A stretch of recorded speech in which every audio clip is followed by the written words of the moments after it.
মদিনায় আসলেন, আসার পরেই আল্লাহ তাআলা কিবলা পরিবর্তন করে দিলেন। এতদিন বিশ্বনবী কাবার দিকে নামাজ পড়তেন, এখন বাইতুল মুকাদ্দাসের দিকে নামাজ পড়ার জন্য অর্ডার করলেন।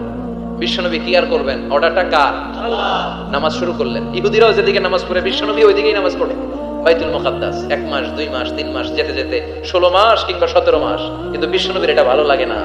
বিশ্বনবীর মনে চায় আমার বংশের গোড়া, আমার আদি পিতা ইসমাঈল আর ইব্রাহিম আলাইহিস সালাম যেই কাবার দিকে হয়ে সালাত করতো, ওই কাবার দিকে হয়ে যদি আমিও পড়তে পারতাম। এই দৃশ্যটা আরশের উপর থেকে দেখে কে?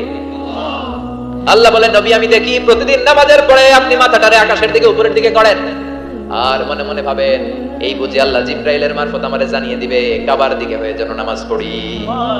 আপনি যে উপরের দিকে তাকায় কিছু বলেন না, কিন্তু কি যে ভাবেন ওটা তো আমি জানি, ওটা তো আমি বুঝি।